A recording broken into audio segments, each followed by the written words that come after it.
तो सुन लिया आपने, अभी पीएसी की बैठक चल रही है। हमारे साथ पवन नारा बने हुए उपराज्यपाल के घर के बाहर, टीआर रामचंद्रन साहब वरिष्ठ पत्रकार हमारे साथ बने हुए और जगदीश मुखी बीजेपी के नेता हमारे साथ बने हुए हैं। मुखी साहब, सबसे पहले आप ही का रुख करूंगी। आपके पास तो वैसे ही मुद्दा आ गया है, कांग्रेस के साथ मिलकर अगर बना भी देते हैं सरकार तो वो मुद्दा तो होगा ही आपके पास कि लीजिए, हम तो कह ही रहे थे कि ये तो बी पार्टी है कांग्रेस की। निश्चित रूप से आप देखिए, केजरीवाल साहब की सब पार्टी ने अपना स्टैंड बार बार बदला है। पिछले 10 दिन के अंदर नित्य नया स्टैंड लिया है। पहले इन्होंने ये कहा है ना हम किसी को समर्थन देंगे ना किसी से समर्थन लेंगे। अपने बेटी की कसम खा के इन्होंने कहा कि हम किसी से समर्थन नहीं लेंगे, किंतु आज अपने सारे सिद्धांतों को ताक में रखकर इन्होंने कांग्रेस के साथ समझौता करके सरकार बनाने का निर्णय किया है। जनता के इसका मतलब स्पष्ट है कि जनता से वादा किया है, पूरा करने के लिए। Please listen to me, please listen to me. मैं ये कह रहा हूं कि ये जो इन्होंने पब्लिक को एक आवरण बना करके बात की है, पब्लिक को एक हथियार बना के बात की है। अन्यथा जो इन्होंने रायशुमारी की है, रायशुमारी के अंदर मुवक्किल भी ये स्वयं है, वकील भी स्वयं है, जज भी स्वयं है।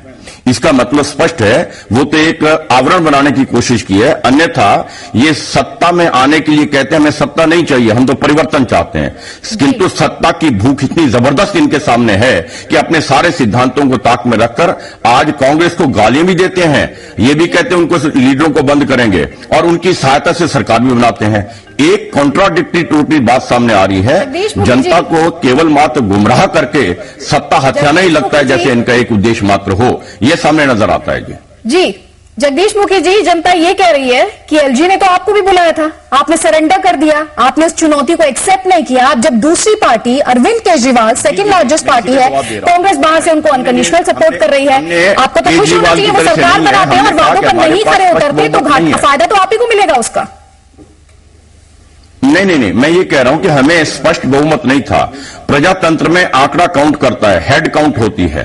हमारी फिगर नहीं थी, हमने स्पष्ट जाके पहले दिन 1 मिनट के अंदर बात बतला दी कि ना हम जोड़ तोड़ की राजनीति करेंगे, ना हम खरीदो फरोख्त करेंगे।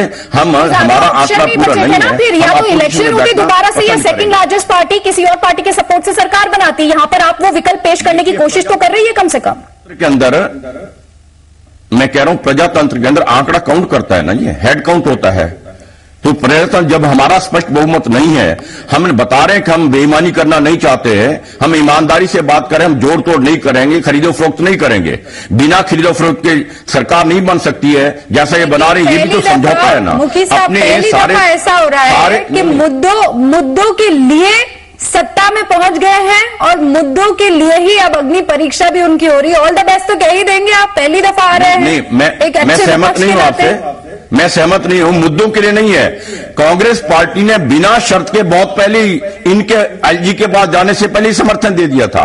हाँ। इनकी मिली भगत तो बड़ी स्पष्ट होती है। हम पहले कह रहे थे, ये बात बार बार कही है कि बी टीम है कांग्रेस की। कांग्रेस का गेम सारा खेला जा रहा है इनके साथ और इसको समझते हुए सत्ता में आना चाह रहे हैं। इसका मतलब ये स्पष्ट हो गया। प्रत्यारोप तो चलता रहेगा। अभी तो पूरा टाइम आपके पास बचा है। अगर लंगड़ी नहीं डालती है कांग्रेस तो 5 साल है सामने, लेकिन आप ऑल द बेस्ट तो कह देंगे। नए नवेले हैं, अभी एंट्री कर रहे हैं एक अच्छे विपक्ष के नाते। नहीं, यदि वो जैसे उन्होंने वादे किए इन वादों पर काम करते हैं, उनका हम स्वागत करेंगे वादे का। किंतु जो मैं बताया है कि उन्होंने सिद्धांत की जो बात कर रहे हैं वो तो जनता को गुमराह कर रहे हैं। सिद्धांतों को तो ताक में रख दिया इन्होंने। कोई सिद्धांत इनके सामने है, एक ही सिद्धांत इनका सामने है, येन केन प्राकीर्ण सत्ता में आ जाएं। ये आज स्पष्ट हो गया इस बात से। तो मुखी जी, आप तो ऑल द बेस्ट नहीं कहना चाहते, लेकिन आप ही की पार्टी के मुख्तार अब्बास नकवी ये कह रहे हैं गुड लक।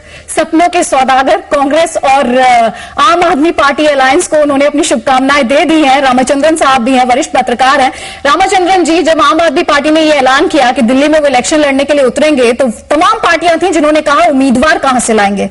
उम्मीदवार आए तो कहा गया जनता वोट ही नहीं देगी, इनके मुद्दों से इत्तेफाक ही नहीं रखती। अब सरकार बनाने की तरफ कदम बढ़ाए तो कहा कि अनुभव नहीं है, सरकार चला के दिखाए तो जाने। आम आदमी पार्टी का भारतीय डेमोक्रेसी के लिए इस तरीके से आगे बढ़ना एक अच्छा संकेत कम से कम उस लिहाज से तो माना जा सकता है। देखिए, मेरे ख्याल में एक ये छोटा सा रेवोल्यूशन उभर के ऊपर आया है। पहले कभी ऐसे एक स्थिति उभर के नहीं आई जहां पर एक पार्टी 1 साल